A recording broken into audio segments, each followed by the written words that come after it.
Remarqué que l'Afrique est le cimetière des déchets électroniques. D'accord, ça veut dire quoi? Que yu bon yi fii lañ koy sànni. Voilà.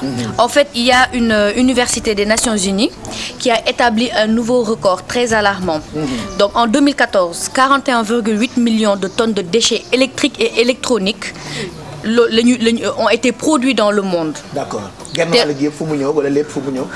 Ces déchets sont souvent toxiques et viennent en Afrique. Afrique lañ koy indi. C'est pas bien ça. Non. Après nous autres on ne s'en rend même pas compte. C'est ça. Parce que ñun dañuy voilà am na complexe boo xamante ni dafa nekk presque ci majeure partie africain yi lu jóge bitim réew on consomme. Parce qu'on se dit que dafa baax. Exactement. Voilà. Alors que c'est pas forcément lépp lu jóge bitim réew moo baax pour consommer. Tu vois. Et on nous dit que même moi il m'arrive de mentir, de dire loo xam ne fii laa ko jëndee sax je dis ah ça vient de la France.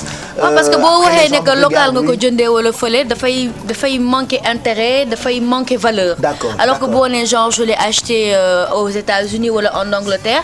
dañu naan ah kii moom affaire bi. Alors qu'il y a beaucoup de déchets qui proviennent de yu jóge foofu noonu. Exactement, c'est des déchets électriques et électroniques. Et souvent on retrouve par exemple 60% de ces déchets-là sont dans les équipements de cuisine.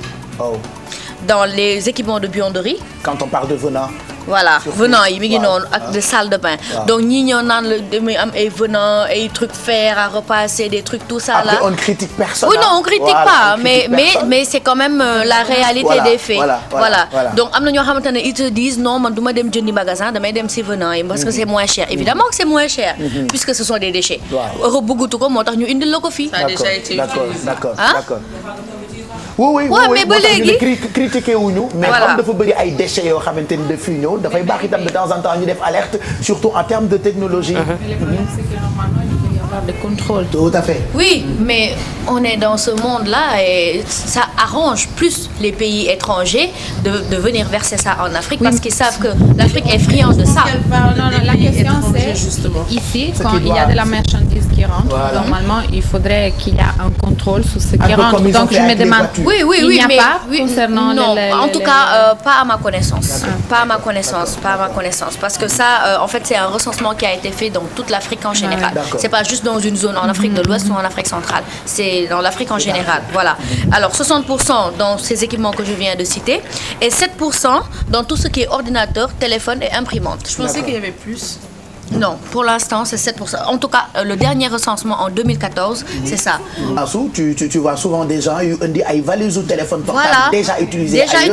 Ici, voilà. Moins cher, il y en a ici. Des secondes mains, da ngay gis ay affaires yoo xamante ne avec des lettres russes et tout ça. C'est ça en fait. Alors que ce ne sont pas les originaux. D'accord. Et la plupart en fait ça a déjà été utilisé ou peut-être matériaux yu ñu utilisés pour defar ko, c'est pas bon pour la santé de la personne. Même c'est des téléphones yoo xam ne dañ ko lancé woon ci marché bi. Voilà comme matériel yu baaxul ñu retirer ko à la vente. Donc ñu récupérer ko andi ko Afrique. Voilà parce que mën nañ ko jaay africain na ko jënd xam nga moom l'essentiel na jógee kaaw rek. Voilà ñu on met un peu de vernis. Voilà.